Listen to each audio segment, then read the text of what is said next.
The Big Ten and the SEC are trying to ruin college football. You are Locked On College Football, your daily podcast on all things college football. Part of the Locked On Podcast Network, your team every day. Welcome, everybody, to another episode of Locked On College Football. I'm your host, Spencer McLaughlin. Thank you so much for making this your first listen or your first view every day. Part of the Locked On Podcast Network, your team every day.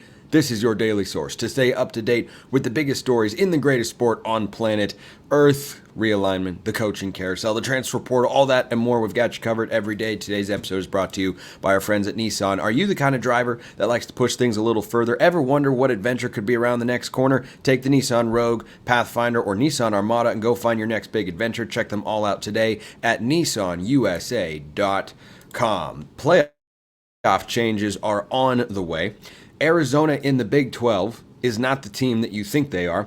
And what does success mean for Group of 5 teams in all of this craziness as all coming up on today's show? But for the college football playoff, changes are being discussed for 2026. We've already expanded the playoff to 12 teams because people were whining for many years. It's not big enough. It's not inclusive enough. You can't get everybody in. Even though every conference made it once upon a time. The Group of 5 made it once upon a time. And yeah, I think that the 14 playoff was just fine. You could have gone to 6. Maybe that was a sweet spot. But you know what? Anything beyond that is incredibly unnecessary. And changes are coming for 2026. So the College Football Playoff Committee are actively discussing, and the powers that be in this wonderful, beautiful sport that we all love and miss dearly here in the month of March. I love college basketball, but there's nothing like college football. I look at what they're doing, and I don't particularly care for it, because what the Big Ten and the SEC are trying to do is leap at an opportunity. A term that comes up in geopolitics and those particular conversations quite often is a power vacuum. And college football has had a power vacuum for a long time because there hasn't been, as we all know, a central governing body. So the Big Ten and the SEC right now are just trying to push the limits of what they can do. How much power can they grab? How much influence can they get? How much money can they make? How much can they just leave everybody else behind? Now, at some level, I understand why the Big Ten and the SEC look at the playoff revenue of $460 million and say, we should get an outside share of that because we have the biggest teams and we have, most of the money makers in there. It sounds incredibly logical, and in many ways, it is. It does not mean it's in the best interests of the entire sport, because it is not. What you have is a growing divide between the Power 2 and the next 2. And the Big Ten and the SEC are only trying to amplify that. They are probing for their next realignment move, and now they're trying to financially pull away even more. Big Ten and SEC schools, under the current media deals that were negotiated within the last couple of years, depending on which league you're talking about, are already making significantly more than every other conference. But it's not enough. It's never enough. Greed, I believe, is a vice, and it has taken foothold in college football in more ways than one, and it's been to the detriment to the sport. It's going to continue to be to the detriment of the sport, because at some point in time, there is going to be the size of gap between the Big Ten and SEC top-tier programs and those similarly caliber programs in their respective conferences in the ACC and the Big 12, and that gap is going to resemble what we call currently or historically the gap between the Power 5 and the Group of 5. That's what it looks like the Big Ten and the SEC want to do. They want to run away with everything that they possibly can. They want to keep the ACC and Big 12 around because, as I've talked about, those two conferences can survive. In fact, I think they will, because the ultimate power flex for the Big Ten and the SEC is to be playing the same sport, at least on paper, as the Big 12 and the ACC, and then beat them over and over and win more and get more teams in the playoff. When you look at the next round of realignment, or what we know is the pass round that will officially take place July 1st, 2024, the number of teams that made the 4-team playoff are so dramatically concentrated in the Big Ten and the SEC. The current Big 12 has got two playoff appearances in the 4-team era for the current and future Big 12. One of them was Cincinnati. Do the Bearcats feel like they're close to making a playoff? I've got my doubts. So in the ACC, the teams that have made it have been Florida State and Clemson, who are, wait for it, on the cusp of being poached by either the Big Ten or the SEC once FSU figures out its lawsuit. None of these moves, this is what frustrates me, none of these moves ever take into consideration what is great for the long-term health and continued viability of the sport for the most number of people. That wasn't taken into consideration when Texas and Oklahoma left the Big 12 and almost blew up the league. Wasn't taken into consideration when the Pac-12 imploded and Oregon State and Washington State were left behind. The big players, the television networks, the decision makers are just perfectly comfortable to sit back, grow their profits, make more money, and look, I'm as capitalist as anybody as you are going to meet. I can still look at this particular situation and say it is not working the way it should. Because what you have is this continued growing divide, which even in a capitalistic society, most people tend to agree there should be limits on. A monopoly, for example, is seen as detrimental because it is harmful to consumers. That's where we're moving in college sports. You're getting to the point where these conferences are going to attempt to pull away so dramatically, financially, on the field, and in the power landscape of college athletics that the other leagues are not going to have a real chance. I mean, when you look at the programs in the Big 12 and the ACC, if you remove, let's just say, for instance, it's Florida State and Miami, and they go to the Big 10, and Clemson stays behind in the ACC. I don't think they would, but perhaps they would.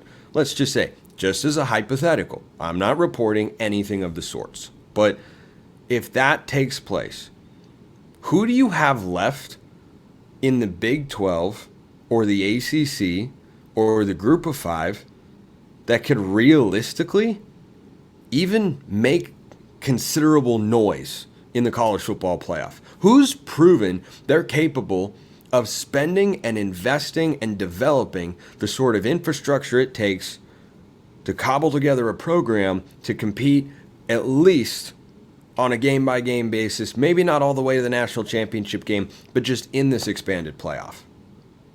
Clemson? That's it. That's it. I think Utah is a great program out in the Big 12. Never made the 14 playoff. Did not get there. We're always coming up just a little bit short. And they were playing in a decent Pac-12. They were playing in a much improved Pac-12 over the last several years. They were playing in a very good Pac-12 a season ago. But was the Pac-12 when Utah was contending for and winning conference championships? Maybe when they were winning, the Pac-12 was one of the better leagues in the country. But when they were contending for them, 2018, 19 and such, no, that league and those champions were not close to the rest of the country. That gap is widening. And as it continues to grow, even if the four conferences, Big 10, SEC, ACC, Big 12, remain together, this is not going to resemble a product that feels fair and balanced. In the same way that when Hawaii travels to Seattle to play the Huskies, it's not a fair fight. That's what this is eventually going to feel like. I don't know that it'll be instantaneous. With the transfer portal and NIL, sure, you can change rosters in a heartbeat. Maybe it'll be quicker than it otherwise wouldn't have been without those vehicles towards building a roster. But are you going to continue to see a widening gap? Yes, you are. And there was already a gap. They were already financially ahead, but it's never enough. Just like with playoff expansion. They're looking at 14 or 16 team models, a 5+9. Well, a 12 team is not. Nope, it's never going to be enough. Greed is a vice. And it is taking hold in college football, whether you like it or not. And I see nothing, absolutely nothing, to indicate that it is going to have its roll and momentum slowed down. It's unfortunate because eventually it's going to alter the product on the field in a way that only makes it exciting for a select handful of games or only makes it relevant or competitive for some teams. And the number of teams feels like it's going to continue to whittle down. Because even amongst the Big Ten and the SEC, can everyone compete on the same level? No. Vanderbilt cannot compete on the same level. But at some point in time, teams in the middle to upper part of the Big 12 and the ACC are going to have the same chance as Vanderbilt of competing with the teams at the top of the SEC. And guess what? I'm sorry to report, there's nothing we can do about it. Arizona has a wildly inflated win total. I don't think there is... I won't. Never say never, right? I would hammer Arizona under 8.5 wins. I'll tell you why. After I tell you about Nissan. This week's March Madness bracket highlight is brought to you by our friends at Nissan. Each week, we're picking one team that stands out, a team that's pushed it further than the rest, just like any and all of the new Nissan 2024 SUVs. These guys were able to take it to the next level. I'm highlighting out of the Western Athletic Conference, the Lumberjacks of Stephen F. Austin. Did you see this craziness? You talk about taking the drama and excitement to the next level. Stephen F. Austin in a dogfight in a round one game with Abilene Christian. Back and forth they go, slugging it out, working incredibly hard. And guess what? You looked at Stephen F. Austin.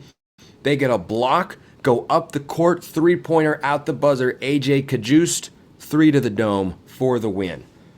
That is the Nissan Armada because it was hardcore as it gets. Maybe the Tennessee Vols are the Nissan Pathfinder. They've been thrilling to watch and have created a lane for themselves after claiming the top spot in the SEC. The Utah State Aggies are the Nissan Rogue, the team that absolutely surprised us all with a powerful performance against New Mexico, giving them their first outright Mountain West title in program history. Go Rogue, and that's exactly what the Aggies have done here. That's, they say, how you win life. Take the Nissan Rogue, Nissan Pathfinder, or Nissan Armada and go find your next big adventure. Shop with NissanUSA.com. That's NissanUSA.com. Arizona fans might want to avert their eyes and ears and sensory functions for this next segment because I'm here to tell you that year one under Brent Brennan, who I think is a real solid football coach, it's not going to be easy. It's not going to be fun. And Arizona is not the Big 12 contender that you think they are. Because your last impression of the Arizona Wildcats is what? On the football field. They beat Oklahoma. They had a 10-win season. They won 7 straight to end the year. They almost beat USC in Los Angeles with Caleb Williams. The Trojans were rolling. All of these things are true. You may recall that Jedd Fisch has departed that program and has bypassed short-term opportunities for long-term goals and taken the head coaching job up at Washington. And make no mistake about it, that's what he's done. Because Washington in 2024 and Arizona now in 2024 with Brent Brennan at the helm, neither one of those teams come close to what Arizona with Jedd Fisch would have been in 2024. Do you know how many players hit the transfer portal from the Arizona Wildcats after Jedd Fisch announced he's taking the head coaching gig up at Washington, and then apparently interviewed for 6 other jobs? Yeah, okay. I'll give you 3 seconds. We're gonna have 3 seconds of silence, and you can try and guess how many players transferred out. Ready? Go. Time's up. 22. 22. That's the number. 22 guys that were on Arizona's roster last year won't be this year. Now, is every single one of those players a starter? No, certainly not. Are a number of them? Yeah, a number of them are. And when you think about Arizona, you think about the loyalty, which is pretty rare in today's world, of Noah Fifita and Tetairoa McMillan. Because those 2 guys said, all right, bye, coach. I'm committing to Arizona. I'm loyal to Arizona here.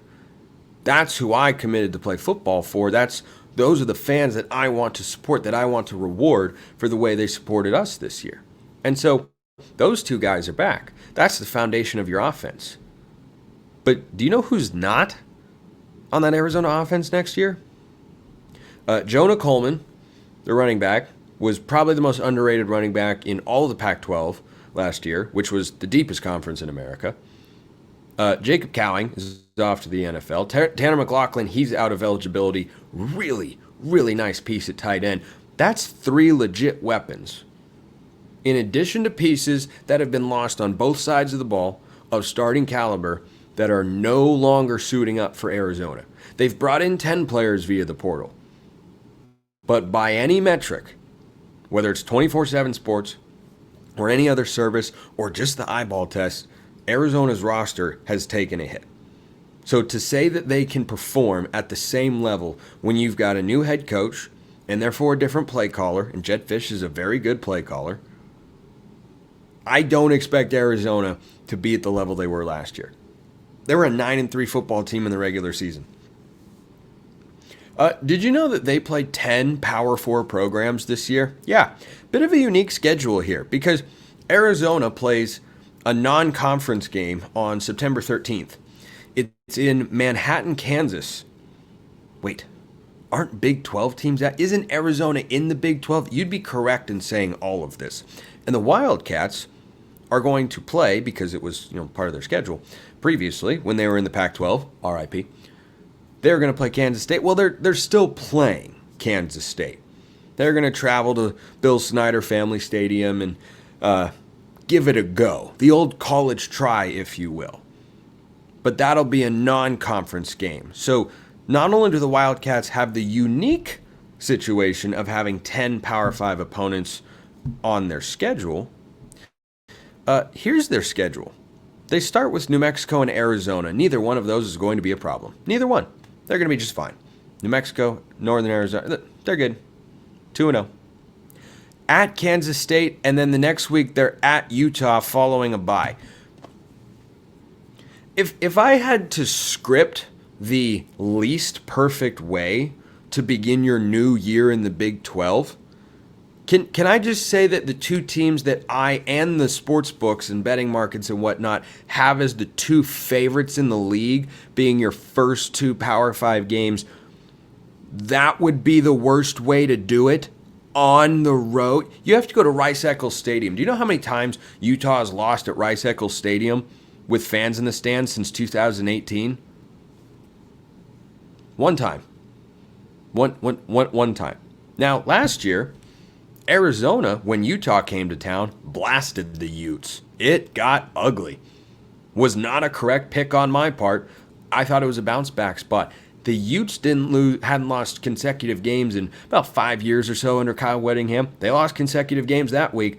Arizona was on them from the jump. Well, now you have to go to Rice-Eccles, and Bryson Barnes isn't going to be back there at quarterback. It's going to be Cam Rising. That's a completely different matchup. And Arizona, as we talked about, is going to be different. So at Kansas State, bye, and at Utah. It cannot get any worse for Arizona on the schedule there. Then they come back home to play Texas Tech. If you think that game's going to be a cakewalk, I have a bridge in Brooklyn I'd like to sell you. They go at BYU, where you're always getting a packed house. They host Colorado, who's going to be much improved and pushed Arizona to the limit in Boulder last year, took a game-winning field goal. Then they're at home against West Virginia. That's a 9-win team from 2023. At UCF, who just brought in KJ Jefferson from the transfer portal, coming over from Arkansas, and Gus Malzahn's a good coach. Then they play Houston, and that's the first game that you look at and go, shouldn't be a problem. I don't think Arizona's going winless here, but can I find 4 losses on the schedule when they end the year at TCU and hosting Arizona State? ASU will be improved. TCU will be improved from a year ago. They were both under 500. ASU had 3 wins, TCU had 5. At least one of those teams will make a bowl game in 2024. That is about as much of a gauntlet as you could ask to go through in the new look Big 12. I think Arizona, with the roster turnover they've had, first-year head coach, a good guy to hire. Not just individually, but professionally. I think Brent Brennan can have success in Arizona. I don't think it's going to be this year. Will Arizona be a bowl team? I fully expect them to be. Will they be a conference contender? I fully expect them not to be. That is just a bruising schedule. I cannot get over. What did they do to tick off the football scheduling gods to go at Kansas State by and at Utah? That is just flat out mean. And I think Arizona under 8.5 is a really good bet, according to our friends at FanDuel. In the group of 5, in this evolving world, what does success actually mean? That's a fascinating question. Here's another one. Have you checked out Amazon Fire TV? Your destination for sports, from live games to highlights to in-depth analysis. Fire TV offers amazing viewing experiences with smart TVs, as well as the Fire TV stick that you can plug into your existing TV that provides access to millions of movies and TV episodes, as well as free and live TV. Whether it's opening weekend for baseball or the college basketball tournament, you're going to want to have a Fire TV. Fire TV recently created Fire TV channels to deliver a constant supply of the latest videos from your favorite sports brands, all for free. That includes all of us here at Locked On, by the way, and most of the big pro leagues and college conferences as well. They let you dive into all the game analysis, highlights, and more, whether it's March Madness, NBA, Major League Baseball, and more. Plus, they've got great news, entertainment, gaming, travel, and cooking videos as well. Check out Fire TV channels on Fire TV and Alexa devices. If you haven't checked out Fire TV channels, you should. www.amazon.com/LockedOnFireTV to learn more. This episode of Locked On College Football also brought to you by our friends at eBay Motors. Passion, drive, and patience. What brings home the winning trophy is also what keeps your ride or die alive. eBay Motors has everything you need to maintain your vehicle and level it up to peak performance. From superchargers, roof racks, exhaust kits, LED headlights, and more. Whether you're into speed, power, or style, eBay Motors has got you covered. With over 122 million parts for your number one ride or die, you'll always find exactly what you're looking for. And with eBay Guaranteed Fit, your part is guaranteed to fit your ride every time or your money back.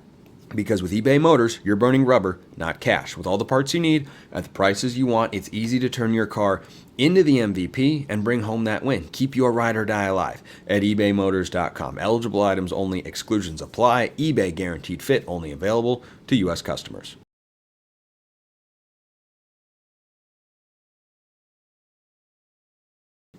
I got a question, an interesting one. It was a while ago, but the subject suddenly came into my mind. So if you ever want to send in a question, at @McLaughlinCFB is the best handle to do that at, or LockedOn_CFB on X, formerly known as Twitter. This question came in from Kyler. Question for the pod. How does the expanded playoff redefine the standard of an excellent season for G5 teams like Boise and Memphis? In my mind, it's always been making and being competitive in a New Year's Six bowl, but now, do they gotta just make the playoff or actually go on a run in your mind? No, they do not need to go on a run to have a successful season. I think for a number of Group of 5 programs, such as Boise State, Memphis, Fresno State, there are others. Those are just a few. Tulane falls into this category. What you're looking for in the short term to define success is how do you position yourself to try and be incorporated in whatever massive round of realignment feels like it is on the way come 2030 and beyond. All these big mega media rights deals that have been signed, Florida State's going to try to get out of theirs, of course, in the ACC. We'll see what moves follow and who follows them and where they are following them to. But eventually, if it moves college football, that is, to an NFC, AFC type model where you've got two massive leagues and they're divided up into maybe big divisions. You know, you could call them like conferences. They could be based maybe on, I don't know, maybe regionality perhaps. And then you could just have these two conferences and they play to find a champion, and then they meet in the national championship game. I don't know. I'm just spitballing ideas out here. Or maybe you want to have like a playoff of some sort and pick the best teams from each conference. You could get like a group of people together, call it a committee perhaps, and they could decide based on resume and eye test and strength of schedule, you know, who the best and most deserving teams are. And you put the top 4 or 6 or 8 in there and whatever. I don't know. It's just an idea, right? So for the Group of 5 teams, a successful season should include a marquee win or two, whether against another high-level Group of 5 team or against a Power 4 opponent of legitimate caliber, to showcase little by little, step by step, that you should be included in the round of realignment that could take place. So that when, I shouldn't say when, I'll say if there is a massive reshuffling and the powers that be decide we're going to form these two giant conferences and we're going to include the football programs that we feel are most deserving to be there. What do you think is the first thing that such decision makers are going to decide? Well, who's good enough to incorporate into all of this? Who do we know has invested, has made the right hires, has got good support, gets decent television numbers, can compete with some of the good teams in these power leagues and such? That's where they're going to look first. And so on an individual season basis, the group of 5 team standard for success is making the playoff. Because previously, you couldn't have reasonably expected to compete with any team that is coming from a power conference if you're a G5 team getting into that environment. Certainly it's happened before. You look at Tulane competing with USC. What is the budget difference there? I don't know off the top of my head. I don't think those numbers are publicly available since USC is a private university. But I'm going to go out on a limb and say that USC has got a higher athletic department budget than Tulane. But Tulane beat USC, which is a perfectly logical argument for why the group of 5 should be included in the playoff. Had you had a 12-team playoff that year, that would have been a playoff game. And guess what? Tulane would have advanced. Would they have won their next game? I don't know. Depends on who it was against. But I think that for these group of 5 schools, making the playoff is the ultimate marker of success. And the team that racks up the most playoff appearances, you can almost rest assured that if there is a humongous reshuffling to try and incorporate as many quality teams and programs as possible, if you're in the top 2 or 3, or maybe even 4 amongst the group of 5 teams for playoff appearances, yet I have a hard time seeing you get left out there. Now, I have a hard time seeing Oregon State and Washington State getting left behind in realignment, and yet here we are. The Beavs and Cougs are making their own conference. And look, that could be yet another advantage to rebuilding the Pac-12 with some of the best out of the American and some of the best out of the Mountain West. Because if you form that premier group of 5 conference, there is now a direct assessment. It's easy, clean, consolidated for everyone to look at and say, okay, here's what the Pac-12 has become and who put out the most impressive body of work from 2026, which is when I suspect that league will have 8 or more teams in it again going forward. Between 2026 and kind of the early 2030s when the media deals come up for renegotiation and we can say, all right, we're going to, structure the sport in a whole new different vision with a different landscape and different ideals and ideas. Who are we going to look at? The team that performed the best or the teams that have performed the best. Now, is that dependent upon how generous certain universities or power brokers in the sport are feeling? Yep, absolutely. Not going to argue with you there. Because if the Big Ten and the SEC decide we're going to have a breakaway and we're not going to include any of the group of 5 teams because, not worth it. And we don't want to subsidize them or we don't want to, have to give them an equal share or anything of the sort. We don't want to let them at the table because, well, we just feel like it should be our sport and we should just be able to go off and be better and all this, yada, yada, yada. So maybe that happens. But I think those are the 2 ways to define success if you're the group of 5. How do you show the rest of the country that you belong? How do you show the rest of the country and the entire world for that matter, though college football is not the most global of sports, it's not the least global sport. Okay, it might be up there, but, well, college basketball. But I digress. How do you show everybody that if there is a massive restructure, they can't leave you out? They want to have you there because of something you provide. How do you stand out? How do you make yourself identifiable? How do you make yourself a good television product? How do you make yourself competitive? These are all questions that high-level group of 5 teams have to figure out. That includes teams like Boise State, Fresno State, San Diego State. Memphis, Tulane, these sorts of programs that already have some name brand recognition. I did not list every single one of them there, but certainly those are amongst the heavy hitters that you would look at the group of five and say, boy, kind of feel like they should be able to compete at the highest level of the sport.